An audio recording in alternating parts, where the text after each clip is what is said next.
Thiruvananthapuram കാട്ടാക്കടയിലെ 10ാം class വിദ്യാർത്ഥി ആദിശേഖരന്റെ മുഖം മനസാക്ഷിയുള്ളവർക്ക് മറക്കാനാകില്ല. ക്ഷേത്രത്തിന്റെ മതിലിൽ മൂത്രമൊഴിച്ചത് ചോദ്യം ചെയ്തതിനെ തുടർന്നുണ്ടായ വൈരാഗ്യത്തിൽ 15-കാരനെ കൊലപ്പെടുത്തിയ കേസ്. ഒരു സ്കൂൾ വിദ്യാർത്ഥിയെ കൊലപ്പെടുത്തി പക വീട്ടണമെങ്കിൽ പ്രതി പ്രിയരഞ്ജൻ അത്രയ്ക്കും കൊടും കുറ്റവാളിയാണ്. 2023 ഓഗസ്റ്റിൽ നടന്ന കൊലപാതകത്തിൽ പ്രതികൾക്കുള്ള ശിക്ഷയും കാത്തിരിക്കുകയാണ് ഒരു കുടുംബം. ആദിശേഖരനെ കാർഡപ്പിച്ച് കൊലപ്പെടുത്തിയ കേസിൽ വിധി പറയുന്നത് തിരുവനന്തപുരം 6ാം അഡീഷണൽ സെഷൻസ് കോടതി മെയ് 6 മാറ്റിയിട്ടുണ്ട്.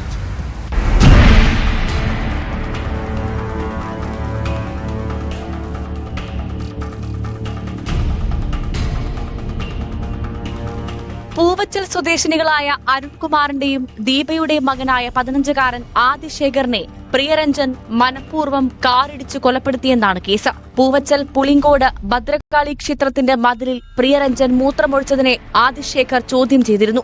ഇതേ തുടർന്നുണ്ടായ വൈരാഗ്യത്തിൽ 2023 ഓഗസ്റ്റ് 30-ന് ആദിശേഖറിനെ സുഹൃത്തുക്കൾക്ക് മുൻപിൽ വെച്ചാണ് പ്രിയരഞ്ജൻ കാറിടിപ്പിച്ചത്.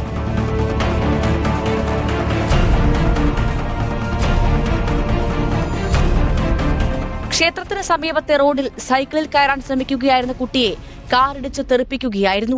അലക്ഷ്യമായി വാഹനം ഓടിച്ചതിനാണ് പ്രിയരഞ്ജനെതിരെ ആദ്യം കേസെടുത്തത്. കുട്ടിയുടെ ബന്ധുക്കൾ നൽകിയ മൊഴിയും CCTV ദൃശ്യങ്ങളുമാണ് ആസൂത്രിത കൊലപാതകത്തിന്റെ ചുരുളഴിച്ചത്. സംഭവത്തിനു ശേഷം കാർ ഉപേക്ഷിച്ച് കുടുംബവുമായി തമിഴ്നാട്ടിലേക്ക് കടന്ന പ്രിയരഞ്ജനെ കന്യാകുമാരി കുഴിത്തുറയിൽ നിന്നാണ് അറസ്റ്റ് ചെയ്തത്.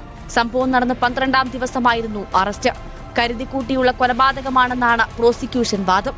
ഭാര്യ വിദേശത്ത് ജോലി ചെയ്യുകയാണെന്നും അവരുമായി ഫോണിൽ സംസാരിച്ചുകൊണ്ട് കാർ മുന്നോട്ടെടുത്തപ്പോൾ സൈക്കിളിൽ ഇടിച്ചതാണെന്നുമാണ് പ്രിയരഞ്ജന്റെ വാദം.